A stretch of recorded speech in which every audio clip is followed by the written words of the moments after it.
الله وبركاته. من معي؟ تحية الجنابة الكريم.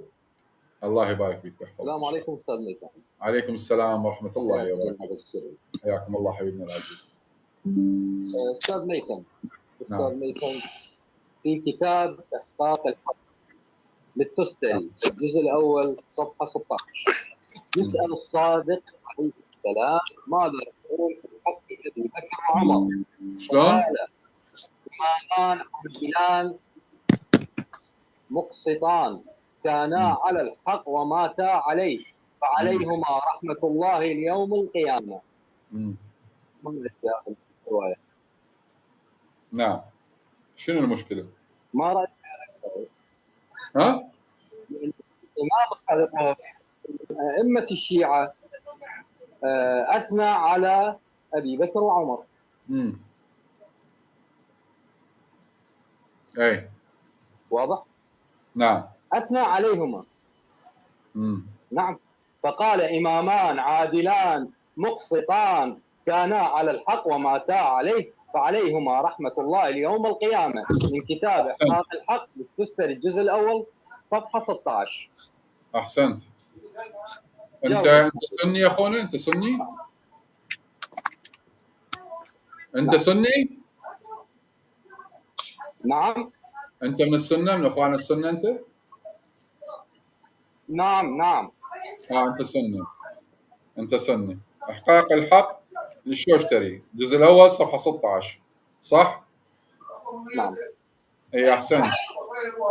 إنه سأل، بس شوية تشويش يمك الصوت، إنه سأل رجل مولانا جعفر الصادق عليه السلام وقال: يا ابن رسول الله ما تقول في حق أبي بكر وعمر؟ فقال عليه السلام: إمامان عادلان قاسطان كانا على الحق وماتا عليه فعليهما رحمة الله يوم القيامة. هو هذا الحديث؟ نعم. طيب ما في تكمل؟ ما في تكملة؟ حقيقة اللي وردني على الواتساب هذا الحديث. وهذا اللي ورد لك اياه على الواتساب ما قال لك إله تكملة؟ راجعت على الجوجل فما طلعت لي تكملة، فأنا سألتك، لذلك سألتك على هذا الأمر. طيب أكمل لك أنا. فقال عليه السلام فقال له رجل من الخواص، هذه التكملة، فلما انصرف الناس فقال له رجل من الخواص: يا ابن رسول الله لقد تعجبت مما قلت في حق أبي بكر وعمر. فقال عليه السلام: نعم هما إماما أهل النار كما قال تعالى: وجعلناهم أئمة يدعون إلى النار. وأما القاسطان فقال تعالى: وأما القاسطون فكانوا لجهنم حطبا. وأما العادلان فلعدولهما عن الحق كقوله تعالى: والذين كفروا بربهم يعدلون. والمراد من الحق الذي كانا مستولين عليه هو أمير المؤمنين عليه السلام، حيث آذياه وغصبا حقه عنه.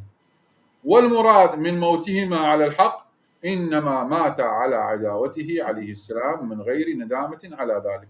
والمراد من الرحمة الله رسول الله صلى الله عليه وآله، فإنه كان رحمة للعالمين وسيكون مغضبا عليهما خصما لهما منتقما منهما يوم الدين. هذه تكملة الرواية. نعم. ماذا تقول؟ ماذا تقول؟ لا أقول شيء. لا أقول شيء سوى لا أقول شيء سوى المراجعة. نعم. هذا الذي أرسلها لك قد غشك.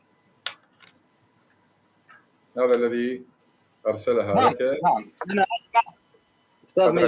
أنا أسمع منك وأسمع من غيرك، لا بأس.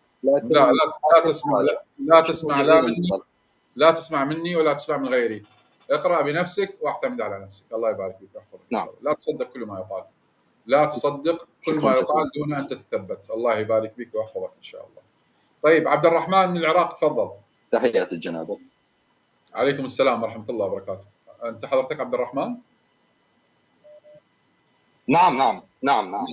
نعم. طيب تفضل أخونا. أنا عبد الرحمن. نعم. تفضل أخي. تفضل. اللهم صل على محمد وعلى محمد. تفضل اخونا العزيز، اسمعك اخي. صوت موجود ان شاء الله. منو معي؟ منو اللي كان يتكلم؟